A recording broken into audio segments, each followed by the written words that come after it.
Sheldon's chair. It's not even wet. That tells me he didn't play hard enough. Well, a few things. On Thursday, I sat down with the team and we discussed roles. And I kind of gave direction to each and every one of them as to what the expectation was from the coaching staff, and it was up to them then to execute their role. We asked Angel to be just more of a leader, really get the ball and get the other guys involved, and be aggressive himself, because you can't really be passive and be a leader. We told Sheldon, you're our leading scorer, you need to be searching for shots. We told each guy what we felt they needed to do, and but we emphasized that the team needs to defend better. We need to defend and we need to rebound. And I thought our focus defensively tonight is better than it's been in a while. And the end result, we held them to 45 points. And they're not a high-scoring team, but they normally score about 60, so the defense was effective.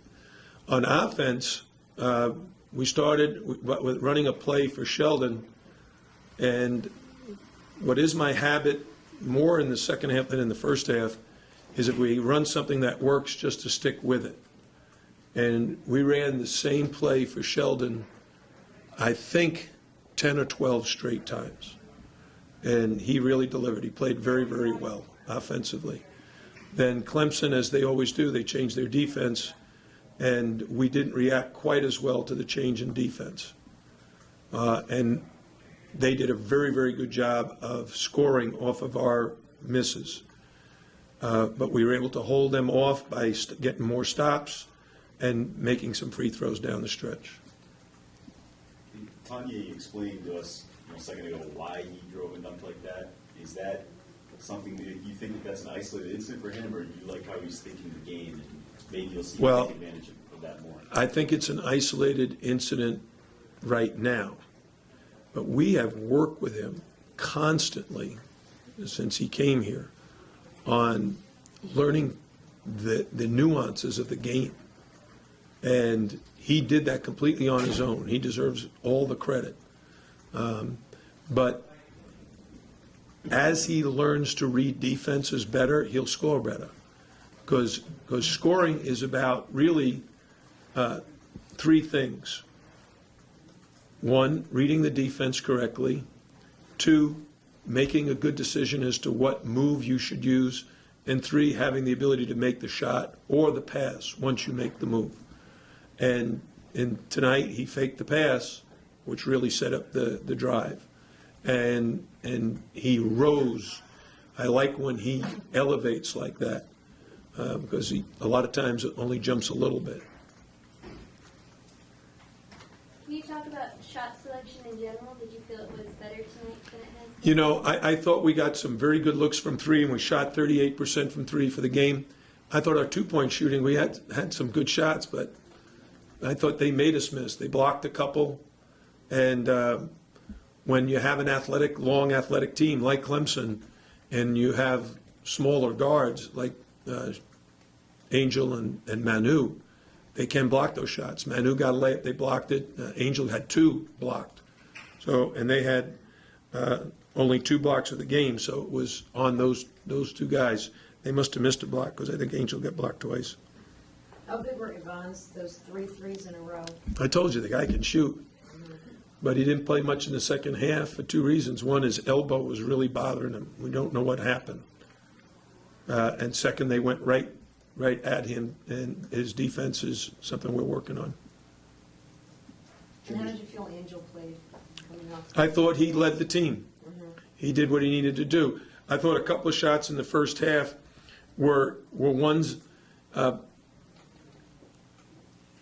decision you make should be in the rhythm of the game. Okay, so one of the things, I'm sure, thought he had a fast break layup, and Blossom Game blocked it. I look at that as that's not a fast break layup. That's a one-on-one game. And this guy's 6'8" and athletic. What you do when you have a guy like that chasing you, let him think he's going to block your shot by stopping and shot faking. He will jump every single time because those guys love to block shots, and then you either lay it in or draw the foul. The second one, he had an open three. He caught it and waited for a moment instead of just catching it in rhythm. The third one he took was a very good shot. One I love for him to take is just catch and shoot in rhythm, but it just missed. It hit front rim and bounced over. But in the second half, I thought he played really good at both ends. We've been talking about shot fakes for, it seems like a few weeks now. Are you going to have like an all-shot fake practice? Or? It's funny, my son John played in Europe for years, and I asked him how practice was. He said, Dad, we work on the no-look pass like 30 minutes every day. I said, the no-look pass? Like, why? He said, I don't know, I think my coach is crazy. We work on shot fakes every day. Guys don't use them because they haven't incorporated it into their game. It's not a habit. They don't think it. I tell them all the time, you have to control three things. You have to control yourself when you have the ball. You have to control your defender so you can read him as what he's doing. And then the great players, you have to control the other 8 guys. Controlling the other 8 guys is far more challenging, and not many players can do it. But the great players, guys like Magic Johnson, he controlled the whole court. You'd see him make pass fakes. He'd make the defense move and then make the correct play. Larry Bird did it. He was absolutely amazing. LeBron does it. But it takes guys like Tony Parker, Chris Paul. They've got total control. They're in balance all the time. Maybe not 100% of the time, but 98% of the time. They're in balance. They see the defense. They know how to move the guy. If they want to go left, they take him right. So that opens up the left. If they want the guy to jump, they fake, like a shot. That guy will jump. Right? All those things that I learned from my high school and college coaches, we try to teach as a staff. But it's hard to get guys to do it correctly all the time. How important was this win after last week? Huge. You know, I've said it before, we're capable. But in order to play consistently well, first, you have to give consistent effort. Second, you've got to bring energy to the defensive end of the floor. You got to play really, really hard. And the third is you've got to execute the game plan. And execution of a game plan, just like in football, has 3 categories: offensive game plan, defensive game plan, and special situations. And in basketball, special situations are like out-of-bounds plays, free throws, jump balls, end of game, come out of a timeout. They the NBA calls them ATOs, after timeout plays. Those are the special situations. Clemson ran a great ATO and got Roper a wide-open 3, and he made it. I don't know if you remember it. They called a timeout. They ran a play. We call it Milwaukee action. And they ran it, executed, buried the shot. I said, that's really good coaching and execution by players. Coach, DeAndre Burnett hasn't really been playing much lately. Is there a particular reason behind that? Yeah, we got a lot of guards. DeAndre, actually, there was a while there I thought mentally he was not feeling good. One of the things that's very difficult for players to be taken in and out of the lineup. But coaches are constantly doing that based on matchups, based on who's playing well. And he got into a very difficult situation against Duke, where Manu came in and had a career high. Jaquan came in and played great. Then the next game, Jaquan came in and had a career high. And those guys are all fighting for the same position at the 2-guard spot. So when you're down a little bit, and mentally and emotionally, you're not playing and practicing as well. But actually, in this last couple of days, I think he's started practice very well, and I wouldn't have hesitated to put him in tonight.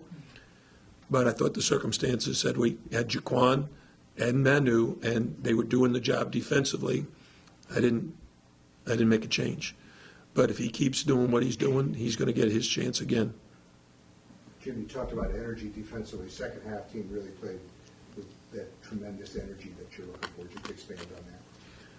I think part of the reason we were better defensively is I thought the crowd helped us tonight. The crowd was very good.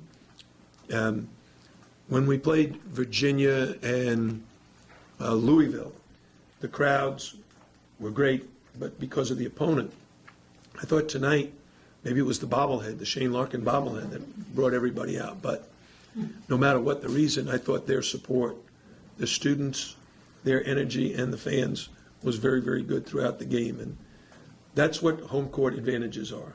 You know, you see what a team can do, like Virginia won at home against Louisville. Duke beat Notre Dame, played absolutely great. I mean, those games are really helpful for the home team to have the crowd cheering for them from start to finish. Did Shane did you think about having him talk to the team or anything like that? Or? You mean before the game? Yeah. No, I didn't even know he was here. Oh, you didn't know he was No, I didn't see him until I walked off the court. Okay. So he's probably in the locker room right now hanging out with the guys. Clee Anthony Early and Tim Hardaway Jr. are both with him. Okay. So he's probably showing all of his pictures that are on the wall. Jim, do you have a reflection on Dean Smith you'd like to share? Yeah, I have so many. The guy was a genius. One of the great innovators in the game. I was at Virginia for 7 years. It was very hard for me because I was a fan of Dean Smith in North Carolina, and yet we wanted to beat them so badly. When I became a head coach, I thought so much of the Carolina system. I called Roy Williams, who then was at Kansas, and asked if I could come out and study their films.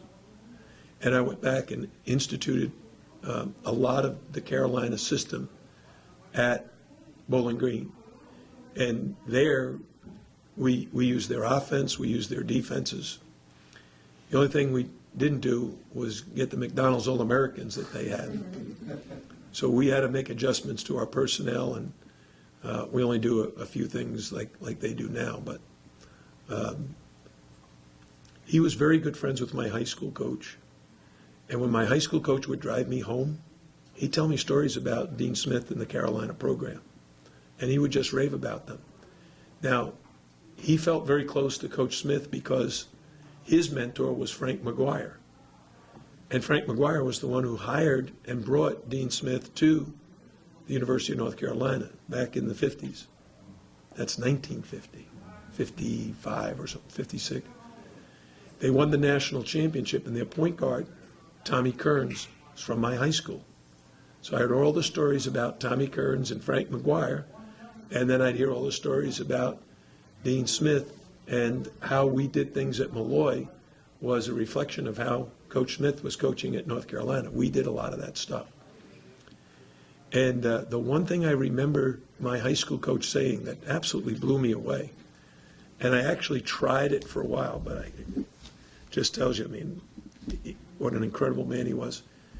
My high school coach, Jack Curran, told me that Dean Smith wrote a Christmas card to everybody that he knew, like all his former players, managers, friends in the business, all that stuff got a Christmas card. And I thought to myself, I can't possibly handwrite that many notes. He must have someone else do it. Sure enough, Christmas time comes, my high school coach calls me into the office. He said, remember I told you Coach Smith writes everybody? Here's a Christmas card from him with a nice short note. And I read it and I thought, holy Christmas. And he's doing that for what, thousands of people? And someone told me he used to do it on the airplane, on their charter flights, that he'd go sit in the back by himself. I think he must have started in October. It's a great story. Did you wear like blue in his honor? Yes, I did. And I asked my coaches to wear blue of some kind too. Thanks, everybody. Great stuff.